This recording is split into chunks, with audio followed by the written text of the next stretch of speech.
This is Aussie Mac Zone. We'll cover everything Apple, including Macs, iPhones, iPads, and more. All this from an Aussie perspective. Sit back, relax, and insert yourself into the zone. The Aussie Mac Zone. Hey everyone, welcome to another Aussie Mac Zone for July 2015. What are we, the 21st even? And we've got another exciting show tonight. And before we do kick off, of course, we must speak of our sponsors, athwebhosting.com.au, with Australian servers based in Sydney, affordable and competitive plans, 99.9%, 5% uptime, and just $5.95 per month when paid annually. What more could you want? WordPress, Joomla, over 250 scripts installed with just one click. That's exactly what you're after, and AH Web Hosting can look after you. So get onto the website and they will look after you. Okay, so we have the holiday person joining us back again this week, fresh off the cruise liner. Garth, how are you going? I'm good, so how are you? Very well. Relaxed and fat. Relaxed and fat, I think that's the problem with cruises, isn't it? Too much, Pretty much, yeah. food, yes. Yeah. So just graze all day. That's it. I don't know about too much, just enough, I'd say. Sounds very good. Yes. And I believe we do have Michael somewhere, and if I sound a bit distracted, just having a few production issues here. Michael, are you there? I am here, my friend, yes. And I know what's wrong, but I won't worry about it. Just put up with me. Okay, your audio is a little low, so you may want to work on that. Is that a bit better too? There we go. There we go. That's better. Hey. we can hear you now. Yes. Okay. We will kick off and get things organised, so we're not sitting here looking too disorganised, but it feels a little that way at the moment. So story number one, Apple Care Plus. So I guess the joys of being in the US with yet another newly filed class action lawsuit against Apple, accusing them of breaching copyright by failing to provide new or equivalent to new devices when offering up replacement hardware. And this is under the Apple Care Plus warranties. And one of the examples they cite is on behalf of a woman who bought her iPhone 5 with Apple Care Plus in 2012. Her screen later broke, and in 2013, she paid Apple Care's then $49 accidental damage fee to secure a replacement. Then the new device's screen also broke. There's probably a little bit of a pattern here, I'm wondering, but nonetheless, leaving her to pay yet another $49 in May 2014. And the lawyers for her said that neither of the devices were new or equivalent to new in both performance and reliability. But yeah, interesting. I haven't heard of screens spontaneously breaking. Yep. And I mean, as we all know, Apple frequently offers up refurbished devices. Yes. in these cases. But I love this girl's. Just on her name, she's got to be a winner. Joanne McWright. Joanne McWright. There you go, Mac Wright. and then she got another phone and broke it as well. Yeah. So what's she after? $5 million. I still don't This is get why I it. don't get Pain and lawsuits. suffering? Yeah, a compensation in the form of legal fees and damages totaling at least $5 million. You shouldn't be so stupid giving all the money to the lawyers to try and fight these ridiculous fights. I think people just like to complain for the sake of it. I'm sure if she went back into the store, if there was something wrong with the device, I'll give her another one. It does seem very strange that her screens are just breaking. Well, no. To be fair, that's what Apple Plus is for, right? It's for accidental damage. It's beyond and above manufacturer damage. It's not the that's not the point of it.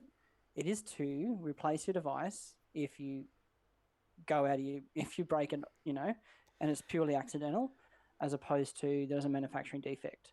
In that She was case, paying up to $49 each time, though. So yeah, you she's pay your obviously saying that $49. But You're not expecting to get a new device. That's part of the deal. You know, That's right. Yeah. So you get a replacement device if you break it. I have a Your own perfect fault. example for you. I broke it, my own fault. Yeah, you know. So my son, we went to work the other day. We stopped at a garage to get him. He wanted to get a drink. We drove down the road, dropped him off at work. We continued on our way. He rang up and said, "I think my phone's in the car." We couldn't find it.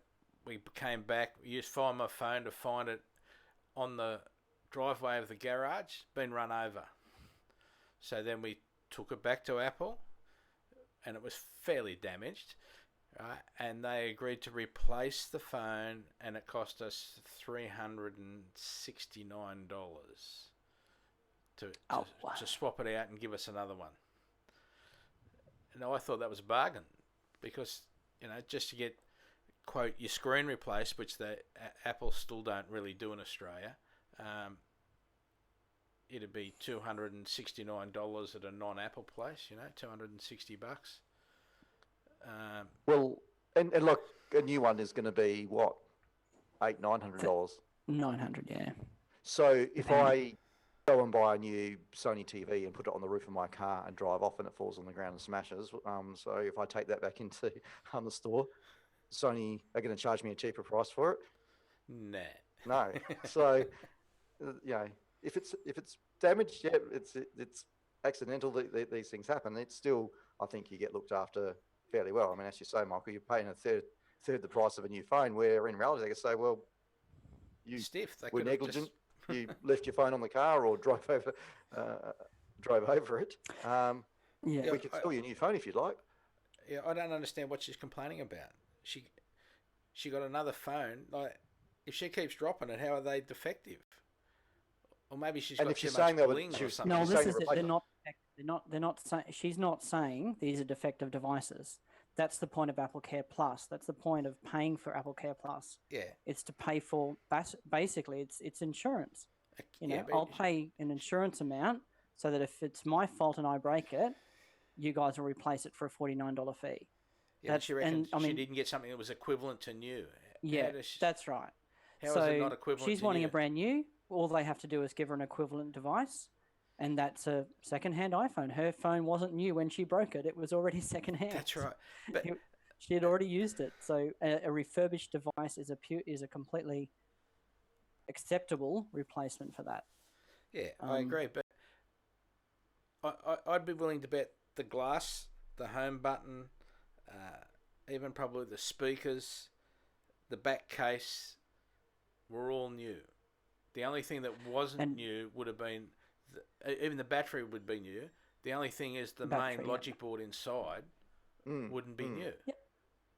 So how is dropping a phone and breaking it,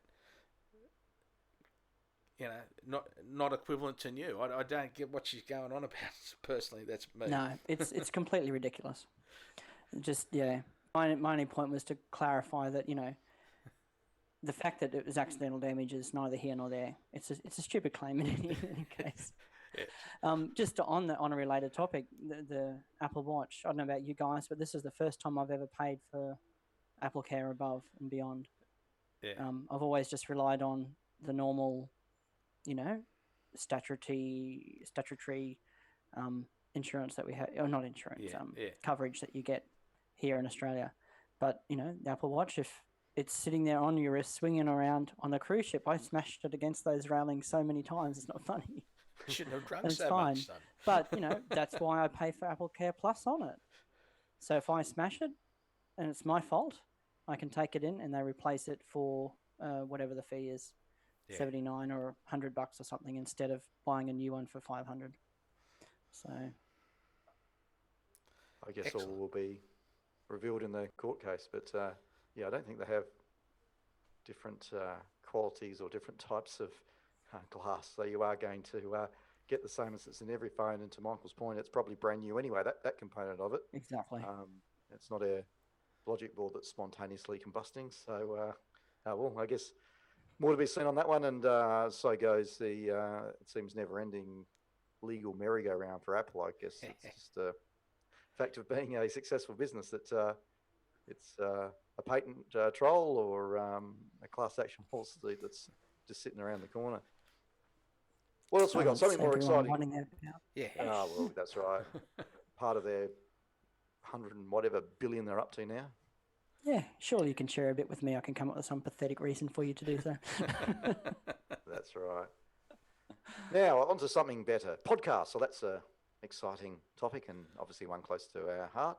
9 to 5 Mac reports 82%, or approximately 82%, of mobile podcast listening happens on iPhone, and mostly using Apple's podcast app, which everyone bags, but that's probably only the people who do podcasts. And again, I think it's like us type folk who are passionate about all of this, that we think everyone else thinks the same as us and does the same as us, and we'll go and get Downcast and, you know, goodness knows what, where probably 99% of punters are going by on the phone and what's on there, it works, beauty, and that's what I'll do.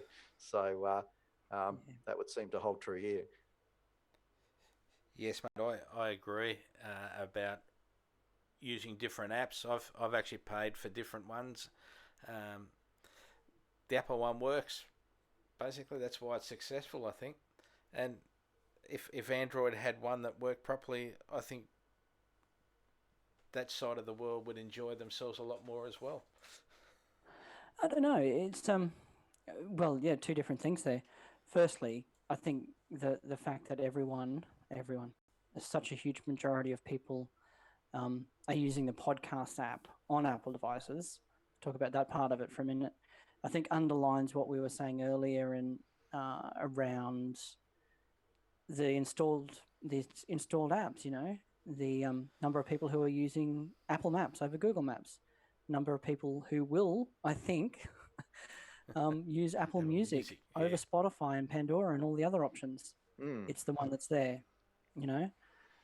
So this just falls into that same thing, another underline under that same sentence, if you know what I mean. As for Android side of it, I don't know. The whole Apple really does dominate the podcast scene, doesn't it? In terms of that's where the most interest is. Yeah, it's a really Apple-y sort of thing for some reason. I guess they popularized it. I don't know. Yeah, I guess it's intrinsic to the ecosystem still, isn't it? Yeah, maybe much like music. Because if you look at people who listen to music, it's most likely going to be on an Apple device because it's still that iTunes that's selling the most music. And then you would say that if you're buying your music through iTunes, you're putting it onto most likely an iPhone today, aren't you? I mean, there's not too many iPods that are being sold now. So, yeah. So sorry there, we might have had just a little bit of a glitch in transmission, but we should be back now, and auto-magically Michael will make it all good. Make it all good in post. Isn't that what they say, Michael? That's right. Fix it in post, my friend. Fix it in post. Okay. MTV will reveal 2015 VMA nominees exclusively on Apple Beats One. So I guess Apple pushing pretty hard on their Apple Music. So in another promotional coup, MTV announced on Monday that it will reveal the 2015 Video Music Award nominees exclusively on Apple's live streaming station Beats One. So Apple Music again in the news. But maybe MTV Video Music Awards, are they so much in the news? Are they a thing anymore? Does it really matter? What do you think, Gar? I think we're too old to know. I don't know. I wouldn't have a clue. MTV isn't that mostly reality TV now? Leaving any music on there? Yeah, well, MTV doesn't seem to have music anymore, though, does it? It's like teen mothers and all kinds of crazy things, reality shows happening. Yeah. So I don't know. I'm sure it still has some cachet, and hey, it's another little feather in the cap, isn't it? Yeah. Oh, look, I think so. And if people are talking about it, like anything, it's good publicity for Apple Music, isn't it?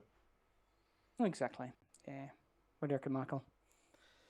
Oh, well, Yeah, I obviously don't pay any attention to any of that because I'm the really old bloke out of all of us. So, um, but yeah, there must be something there for them to make a big thing about it and want to actually be out there talking about it and getting it available on Beats One.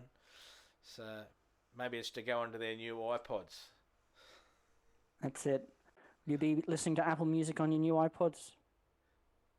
I'll be looking forward to it. Yeah, if The new iPods.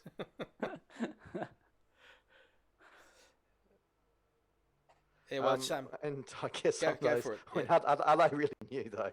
I think some months ago they got the spray can out, didn't they? And literally for the nanos and Yeah. shuffles, Yeah. we killed off the Nothing. classic, didn't Nothing we? new So at all. that's gone.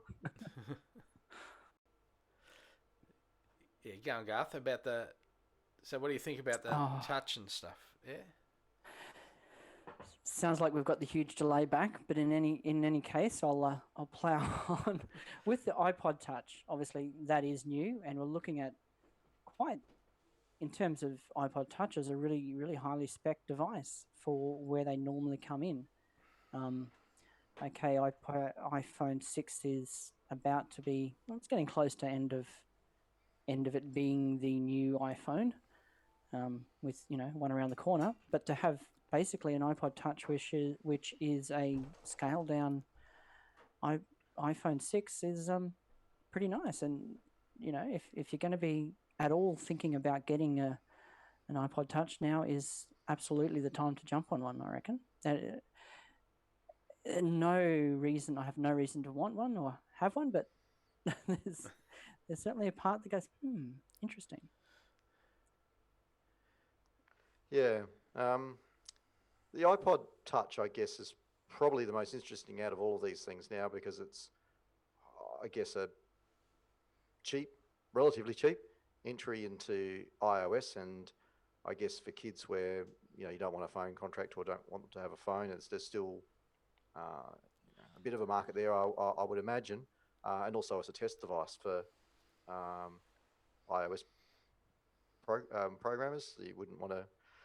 We probably can't afford to be buying too many iPhones, but they didn't seem to do a lot to it. I guess in relation to things like screen size and that type of thing. So it's had some stuff done, but in other ways it still stayed behind. So it's interesting to know where that one's going to, what the long term plan is for it. And maybe what the long-term plan is for the phone. So are we still going to have three sizes of phones? So even with the six, what do we have? 6S model and 6 Plus S model, or whatever they're going to be. I reckon they're still going to keep a 5S or something around in that smaller form factor because I think there's still a demand for it, let alone the cheaper price. That's your possible 6C, isn't it? I guess. Keeping that smaller form factor. And I think with the iPod Touch, massive improvement in terms of the specifications, going from an A5 up to an A8. That's, significantly better camera as well. Not to the same point as your iPhone 6. And I think it makes less sense to enlarge the screen of the iPod Touch to more of an iPhone 6 when you've got the mini iPad mini right there. I think they're eating each other's lunch enough as it is, and I think maintaining that smaller form factor is probably part of the value proposition of that device. You know what I mean? You took it up to a 6 or a 6 Plus size, then you're really like, okay, we've got an iPad mini and an iPod Touch. Huge iPod Touch. There's really no difference at that point. So for people who are wanting that smaller form factor, and look, I was playing with an iPhone 5 the other day. I thought, I actually kind of like this size. Kind of wish I had that back. Yeah, that's right. So it's not to be, and look, maybe just another complexity in Apple's product line at the moment, which, if we only need to look to laptops at the moment as to How many permutations are there at the moment? It's a lot, I think, and you've still got that funky 2012 released MacBook Pro with non-Retina kicking around as well. So why is that still a thing? I think Apple do need to come in and do a little bit of a tidy up around their products, I think. It seems to be all slipping away again, doesn't it?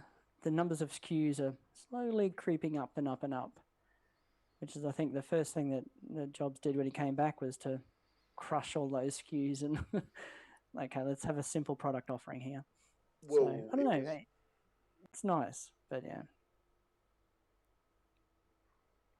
Look, I think it goes back to the infamous quadrants, doesn't it? Of you have your consumer and professional and big and small or whatever it was.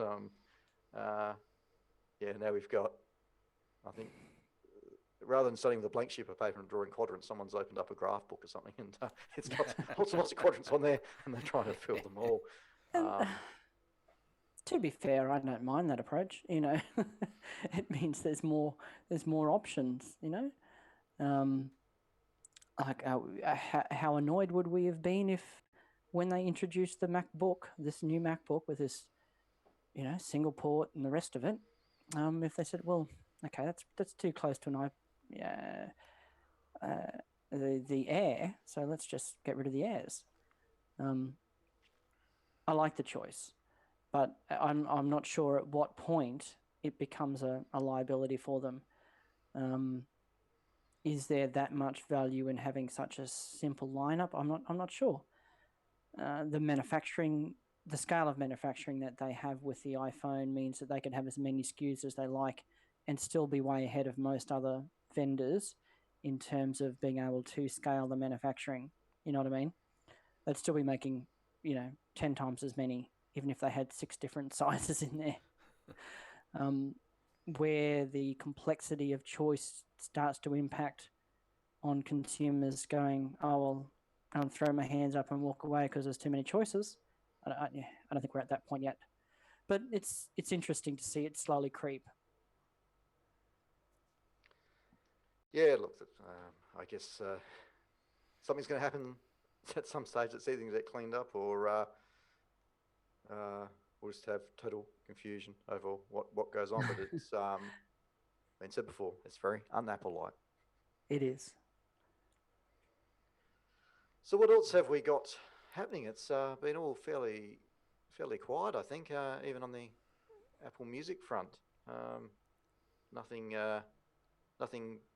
too much occurring there. I'm still listening away there. Probably a little bit less on Beats One. That maybe my excitement for that died down. Probably remember why I stopped listening so much to normal radio, FM radio again. But it is nice and it is fun being able to just jump on there and grab any song or album and have a bit of a, you think of a song or an artist and go and say, oh, I haven't listened to that album in a while, and sort of be able to jump around and do that type of thing. I've been doing a little bit of that.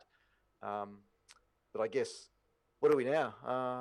A month or so into the free trial. So again, it's going to be interesting to see how sticky this all is as to the end of the 3 months. How many people are going to hang around? Well, that's what it boils down to, isn't it? It's how many people are still there at 3 months, the end of the 3 months. I imagine there'll be a few. Like you say, it's the app on the phone, so they don't have to think about it, like the podcast app and the Maps app,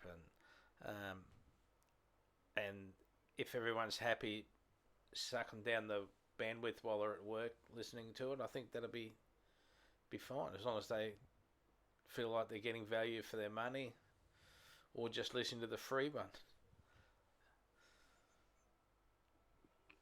Yeah, I'm really not convinced that I'll stick around. Not because if I was going to pay for one of these services, that would be the one for sure. I'm just not sure if I need it in my life.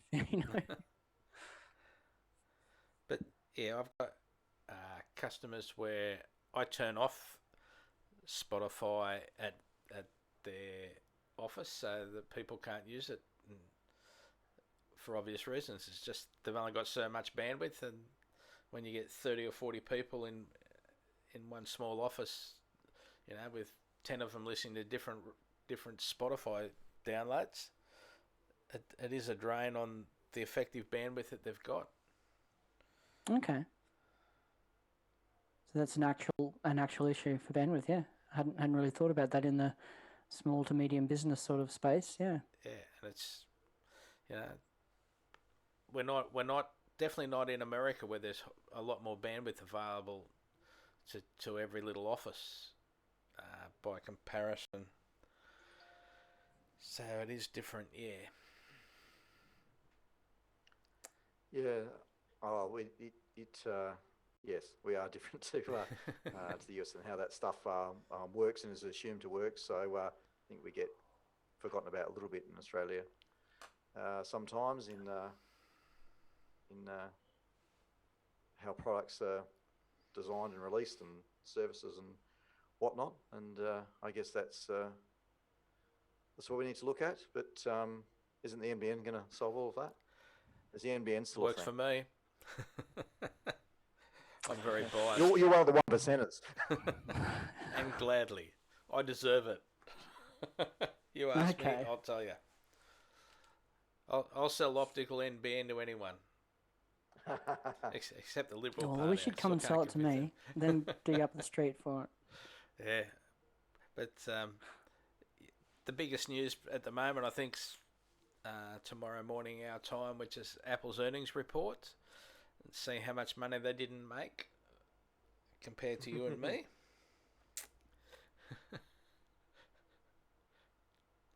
Zeros of magnitude different. Yeah. So is that? I was just trying to work that out. Is that tomorrow morning our time? Yeah.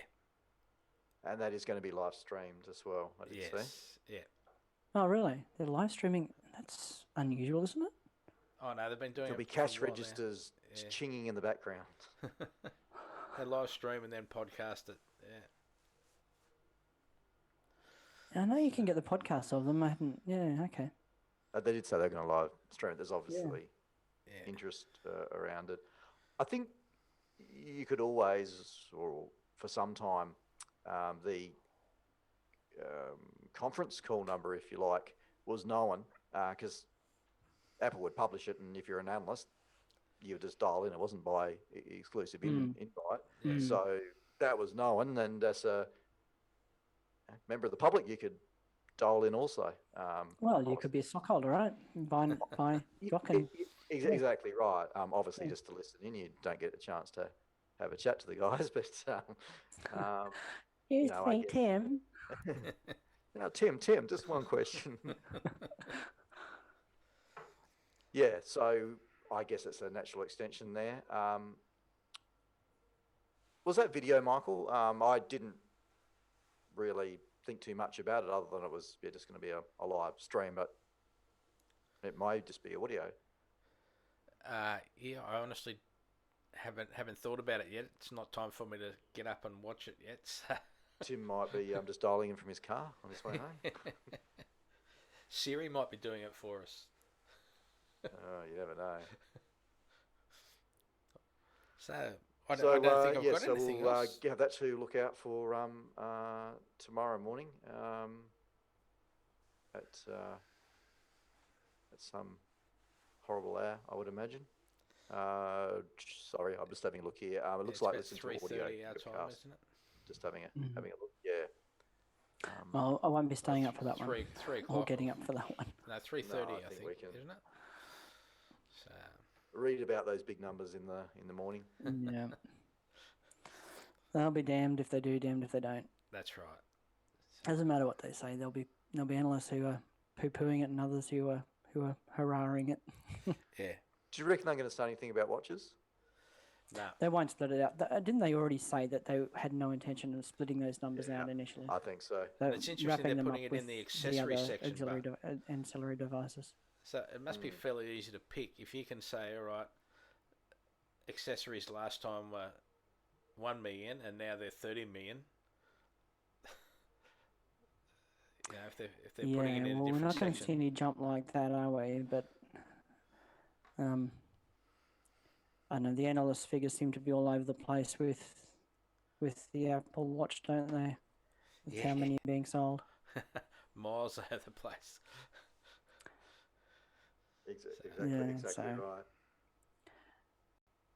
Yeah, well, I think they were. But we'll all pass every single word to a degree. Anyway, sorry, keep going. Oh no, I was just going to say, I think, from what it's worth, from whatever analysts are spouting now, they were sort of saying something around 4 million Apple Watches and 50 odd million iPhones for the quarter. So, and even 4 million is probably not too bad. Not too bad. It's bloody awesome. Still fairly early on. Well, I think before the Apple Watch went on sale, there'd been less than 1 million watches sold all up, hadn't there? Something like yeah. But okay, and that's what I mean. It's all about anticipation and expectation. So we thought you should sell 5 million of these things. So if you only sell 4, then you suck and go on under. Whereas you can look at it completely another way and go, you know what, this is a brand new category, and previously only 1 million of these have been sold in all time, and they just sold 3 or 4 or 5 or whatever it is. And it's all about perspective and expectation and how well they meet or don't meet those expectations. However rightly or wrongly those expectations were set. It's all ridiculous. That's right. Yeah, exactly right. Well, we will find out, and maybe on that note, given if we're starting to talk about financials, I think we've really run out of things to talk about. It's a pretty slow week. So maybe Michael, we might call it there. You've probably got a little bit of editing to do, and we might about edit probably maybe a fair bit out. It's been a fairly quiet one, but hopefully next week we will have some more excitement. Something will happen. iPad Pro rumours, they'll be back again. That's right. Yeah. So okay, Michael. Well, thank you for joining us, and thank Garth, you. and we will do it again next week. Thanks so Let's do much. it.